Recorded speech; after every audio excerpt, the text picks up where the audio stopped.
menjelaskan mengenai materi sistem koloid dari produk Yakult, santan, cimori, megak, dan sampo. Berikut penjelasan dari kami.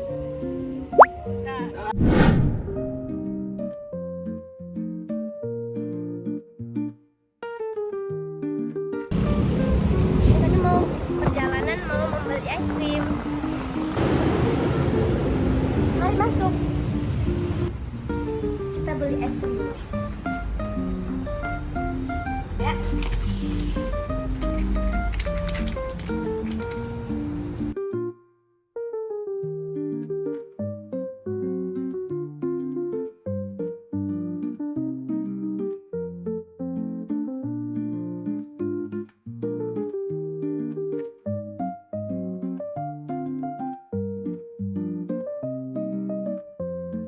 Baik, di sini kami akan melanjutkan penjelasan tentang karakteristik fisik dari Minerals powder. Nah, karakteristik yang pertamanya itu yaitu terdapat tekstur bubuk tabur yang sangat halus dan ringan.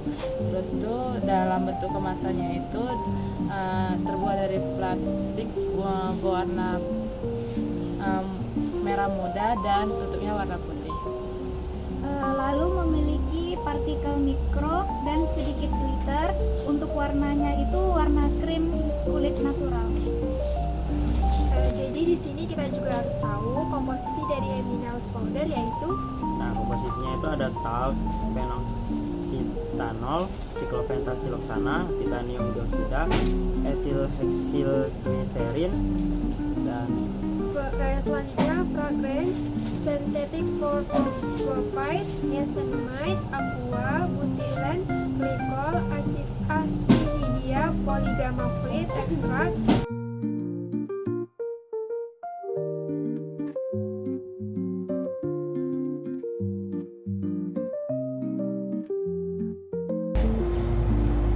Di sini kami akan menyebutkan salah satu contoh dari emulsi cair dalam cair, yaitu produk Yakult, yang dimana komposisinya itu yang pertama ada air, Ada sukrosa, susu skim bubuk 3,4%, ada dextrosa, perisa sintetik, dan ada kultur bakteri asam laktat dan tapa pengawet dan pewarna sintetik.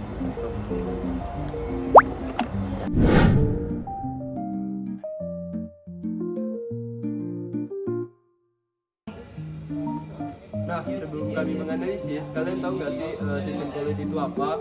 Kalau belum tahu, sistem koloid merupakan campuran heterogen antara dua atau lebih, di mana partikel-partikel terdispersi memiliki ukuran 1 sampai 1000 nanometer tersebar dalam medium pendispersi. Nah, tadi kan ada terdengar juga nggak sih dispersi itu apa? Dispersi itu adalah penyebaran yang merata dari buah fasa ke sebuah fasa tersebut.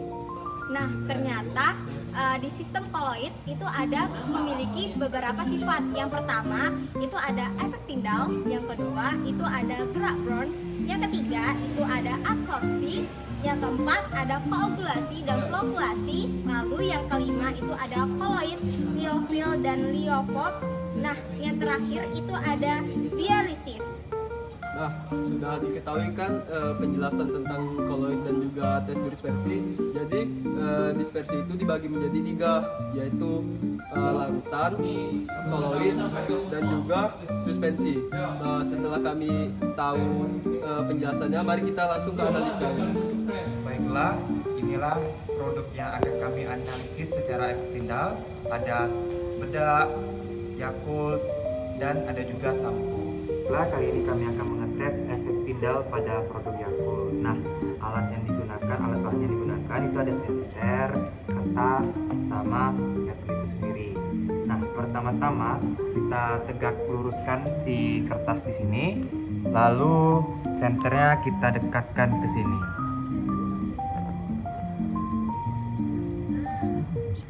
Oke, jadi berdasarkan pengamatan kami ini dapat dilihat bahwa cahaya dari senter adalah setelah diarahkan ke Yakult tidak menembus kertas, tetapi cahaya yang dihasilkan Yakult tidak seterang dengan sampo maupun santan. Nah, jadi Efek Tyndall itu adalah peristiwa penghamburan cahaya oleh partikel koloid yang ukurannya berada di antara larutan sejati dan juga suspensi. Nah, jadi kalau kita menyorotkan cahaya ke dalam Yakult yang telah dilakukan tadi menggunakan senter, kita dapat melihat adanya berkas cahaya yang tampak samar di dalam cairan. Nah, itu artinya cahaya yang dihamburkan oleh partikel-partikel halus itu yang tersuspensi, dan itu menunjukkan bahwasanya Yakult adalah sistem koloid. Nah, kenapa efek Tyndall pada Yakult tidak seterang pada shampoo ataupun santan? Karena ukuran partikel koloid dalam Yakult lebih kecil dan lebih homogen. Partikelnya terdiri dari protein susu, lemak yang sangat halus, serta bakteri lactobacillus. Dengan kata lain, efek Tyndall pada Yakult bersifat lemah tetapi tetap ada. Dan inilah salah satu bukti bahwasanya Yakult itu termasuk dalam sistem koloid tipe sol atau emulsi halus. Nah, untuk viskositasnya sendiri, Yakult memiliki viskositas yang rendah hingga sedang, artinya tidak sekental yogurt tetapi juga tidak secair air. Nah, kekentalan ini disebabkan karena adanya partikel koloid protein susu dan hasil fermentasi asam laktat. Nah, viskositas ini yang sedang ini justru membantu menjaga kestabilan dari sistem koloid Yakult. Baik, di sini kami akan menganalisis bedak tabur dengan cara menguji jenis koloidnya berdasarkan sifat efek Tyndall. Jadi di sini seperti yang kita tahu bahwa bedak tabur itu tidak mempunyai viskositas karena viskositas hanya dimiliki oleh benda cair dan gas atau bisa disebut fluida, benar, fluida.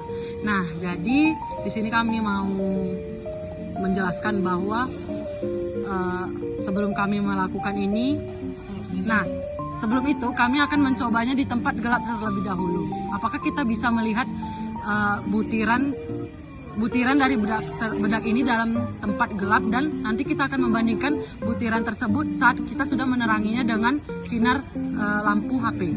Oke, Sabil. Nah, tadi saat belum disenteri ternyata bedak tabur tadi itu nggak nampak butiran-butirannya. Tapi sekarang ketika kita pakai tambahan lampu senter ya. Oke, Sabil. Nah, langsung nampak kan? Coba sekali lagi. Nah, nih lihat nih. Coba seperti asap dia. Oke. Nah, itu merupakan salah satu dari bentuk jenis salah satu sifat jenis koloid, yaitu efek Tyndall. Seperti yang tadi dipraktekkan bahwa ketika suatu butiran itu dikenai cahaya, maka dia akan terlihat seperti juga contohnya pada debu yang ketika disinari oleh matahari. Nah, pada tempat gelap debu tersebut tidak akan bisa terlihat secara kasar mata, tetapi setelah disinari oleh cahaya matahari, dia akan nampak pada saat mata kita telanjang sekalipun. Jadi, kesimpulan yang dapat kami ambil dari praktek tadi adalah bedak tabur merupakan salah satu dari jenis koloid karena dia bisa memenuhi syarat dari salah satu jenis koloid, yaitu dia mempunyai sifat efek Tyndall. Di sini kami akan membuktikan pembuktian dari efek Tyndall dari bahan kami, yaitu es krim. Bahan kali ini efek Tyndallnya tidak terlihat terlalu jelas dikarenakan kami menggunakan cahaya HP yang dimana cahaya HP ini tidak berfokus, jadi cahayanya itu terpecah. Jadi kami akan melakukan dua percobaan, yang satu menggunakan flash HP, yang satu lagi kami akan menggunakan senter. Baiklah, pada penjelasan kali ini saya akan menguji coba bahan, yaitu es krim yang sudah dicairkan menggunakan senter untuk mengetahui apakah ada efek Tyndall dari bahan tersebut.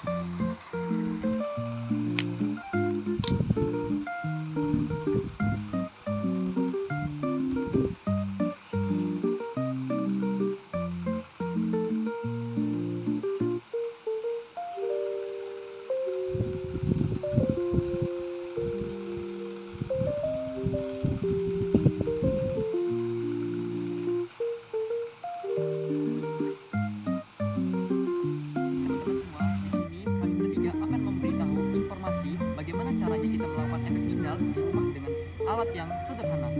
Di sini kita menggunakan 3 bahan yang berbeda. Yang pertama adalah HP untuk sebagai senternya teman-teman. Nah, yang kedua adalah kami menggunakan kertasnya.